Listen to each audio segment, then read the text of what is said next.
फौजी का गरीब बेघर परिवार। धूम धड़ाके के संग में रोड पर से एक फौजी की बारात गुजर रही थी। सबके चेहरे खुशी से खिले हुए थे। माँ, माँ देखो, किसी फौजी की बारात जा रही है।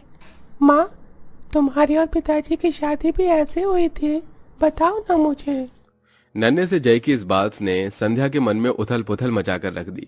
वो डबडबाई आंखों से डोली में बैठी दुल्हन को देखकर उसका अपार दुखों से भरा दिल उन सुनहरे दिनों में खोसा गया, जब इतनी ही धूमधाम से वो भी एक फौजी की दुल्हन बनी थी।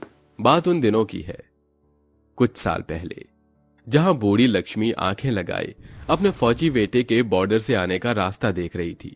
तभी पति लखन कहते हैं, अरे लक्ष्मी, दोपहर हो गई है, कब तक बेटे की राह तकोगी? आ जाएगा अर्जुन। अरे ट्रेन लेट होगी इसलिए देर हो रही है। हाँ माँ, थोड़ा कुछ खा लो वरना शुगर बढ़ जाएगा। जब तक मेरा बेटा नहीं आता मैं नहीं खाऊंगी। मैंने उसके लिए कितने पकवान बनाए हैं, देख, ये खीर पूरी, उसकी पसंद के मालपुए और दही भल्ले, मिठाई। बस तू जल्दी से आ जा अर्जुन। तुम्हारा अर्जुन आ गया माँ। लक्ष्मी जैसे ही पलटकर देखती है तो उसका बेटा फौजी की वर्दी में सामने दरवाजे पर खड़ा होता है। बेटे को देखते ही लक्ष्मी की आंखों से झरझर आंसू बहने लगते हैं।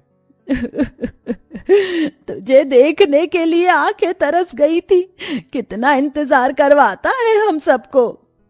क्या करूं माँ, तुम्हारे साथ में इस देश का भी बेटा हूँ, वरना ये गांव खेत खलियान सब बहुत याद आया मुझे। चल आजा, मैं तुझे अपने हाथों से खिलाऊंगी। लक्ष्मी अर्जुन को बिठाकर खिलाने लगती है। तभी दरवाजे पर मकान मालिक किराया मांगने धमक जाता है।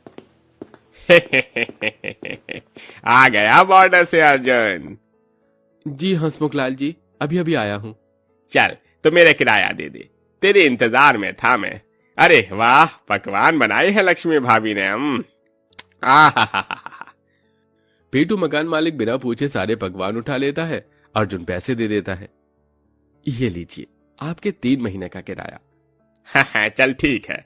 अरे अब तो तू फौजी बन गया है, टाइम से मनी ऑर्डर भेज दिया कर, किराया मत रोका कर मेरा।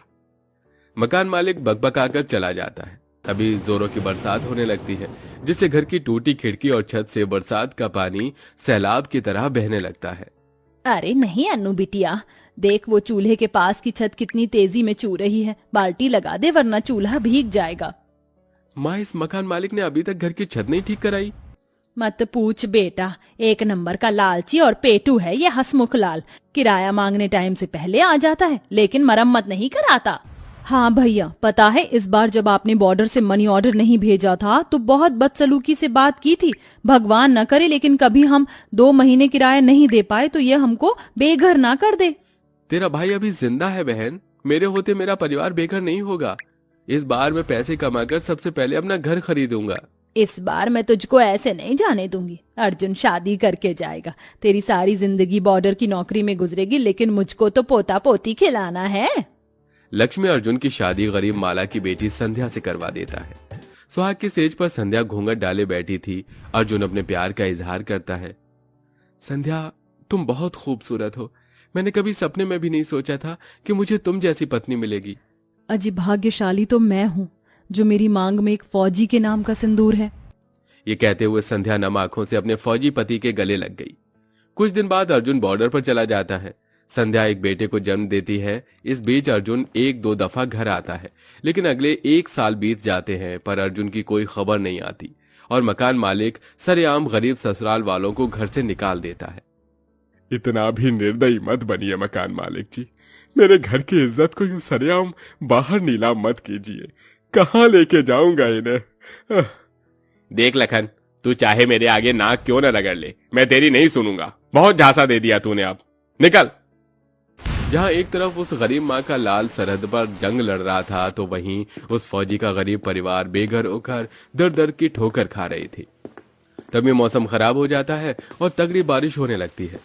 आखिर में बलहीन परिवार एक कचरा दान में आकर बैठ जाता है, जहां बारिश के चलते कचरे से बहुत दुर्गंध उठ रही थी। कष्ट की उस घड़ी में सबकी आंखों से आंसू गिर रहे थे। माँ चीची है, बदबू आ रही, अपने घर चलो ना। घर? कौन सा घर जय? घर तो छूट गया और हम बेघर हो गए हैं बेटा। पता नहीं भगवान हमें किस बात की सजा दे रहा है। मेरा लाल जिस धरती की हिफाजत के लिए गया उसी के परिवार के सर पर छत नहीं है।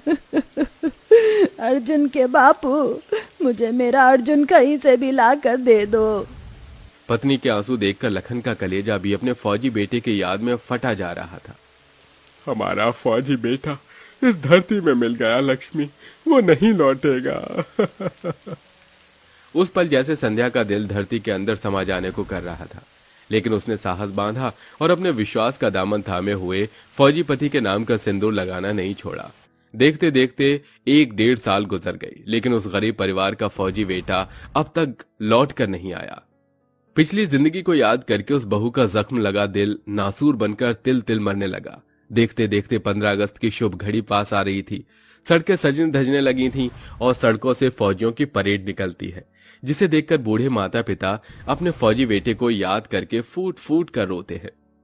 ये लो लक्ष्मी, चूल्हा जलाने के लिए बड़ी दूर से पुआल काट कर लाया हूँ, इसे संभाल कर तंबू में रख दो। जी अनु बिटिया, ले जा इसे तंबू में रख दे। तंबू में जगह ही कहाँ है माँ, पूरी की पूरी तो रात भर बारिश में भीग गई है। कल ही कूड़ेदान को साफ किया था, आज गाड़ी वाले फिर से नया कचरा डाल गए। बड़ी दुर्गंध आ रही है, कब तक हम ये दुख उठाते रहेंगे। कहाँ सो रही है ये सरकार? क्या इन्हें एक फौजी के परिवार का हाल दिखाई नहीं देता कि हम किस तरह से नर्क भरी जिंदगी जी रहे हैं? अपने आंसुओं को पोंछ ले बिटिया, हमें तो खुद ही रोना है, खुद ही अपने आंसू पोंछना है। जब बेघर दर दर भटक रहे थे तब कोई सहारा नहीं बना हम बेआसरों का, तो अब कौन आगे आएगा? कहते हुए दोनों माँ बेटी आंखों से आंसू बहते हुए कचरा बीनने लगती हैं। वहीं बहू सुबह का कूड़ा बेच कर आती है, तब जाकर उनके घर का चूल्हा जलता है। अगले आने वाले 15 अगस्त के दिन तक बहुत भारी बारिश होती है, जिससे उनके तंबू भी टूट जाते हैं और सब एक बार फिर से बेठिकाना हो जाते हैं। पूरी दुनिया 15 अगस्त की खुशियों में मगन थी। सड़कों से लोग कोई खाकी तो कोई खादी पहने आजाद भारत के नारे लगा रहे थे। वहीं उस फौजी का बेघर परिवार बेहद दुखों में था। काश कहीं से भी लौट कर मेरा बेटा आ जाता और मेरे सीने से लग जाता।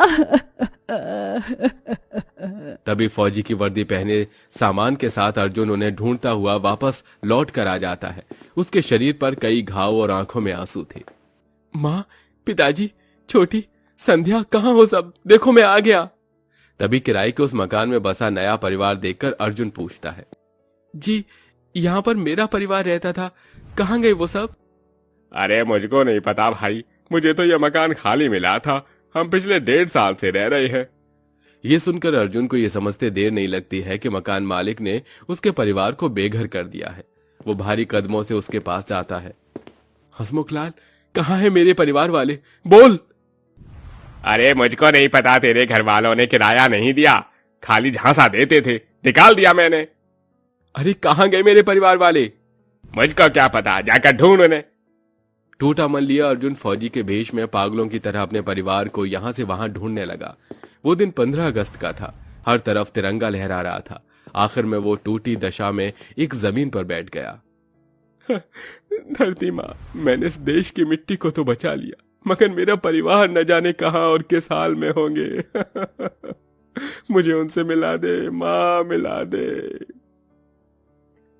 तभी अर्जुन सड़क पर से झांकियां निकलते देखता है, जिसमें कुछ सेवा करता झांकी में चल रहे बच्चों को बिस्किट बांट रहे थे, जिसके लालच में भूख से बिलखता जय भी उनके पीछे पीछे हो लेता है। अंकल अंकल, एक बिस्कुट मुझको भी दो ना। अंकल अंकल, दो ना। अरे ओ लड़के, चल हट, कितना गंदा है तू। सफेद पोश उस आदमी ने जय के बिखरे हुलिये के कारण धक्का दे दिया। बच्चा रो पड़ा। अपने बेटे को देखते अर्जुन ने उसे सीने से सटा लिया। जय, मेरा बेटा, पहचाना? मैं तेरा पापा। अरे दादाजी और दादी, माँ कहाँ है सब? हम सब बहुत गंदी जगह में रहते हैं पिताजी। जय उसे कचरे के ढेर में ले आया, जहां चारों तरफ गंदगी भरी हुई थी और पास में ही सरकारी शौचालय भी बना था, जिसकी दुर्गंध में रह पाना बड़ा कठिन था। अपने परिवार वालों की ऐसी हालत को देखकर अर्जुन खुद को धिक्कारने लगा। अरे मेरे रहते हुए मेरा परिवार इस तरह दिन गुजार रहा है। माँ, मुझे माफ कर दे। अर्जुन मेरा बेटा, तू आ गया। तेरे जाने के बाद बहुत दुख सहे हमने। वक्त ने बहुत बुरा किया हमारे साथ। मैं सब ठीक कर दूंगा माँ। मैं जंग में घायल हो गया था, मेरी जिंदगी का कोई ठिकाना नहीं था। 1 साल बाद होश में आया था। अर्जुन को देखने भर से जैसे सबके घाव लगे दिल खुशी से भर गए। उसने सबको तोहफे दिए और 15 अगस्त मनाया और अंत में पिछले 1.5 सालों की कमाई हुई रकम से अर्जुन ने अपने बेघर परिवार के रहने के लिए घर बना कर दिया और एक फौजी बेटे का कर्तव्य निभाया।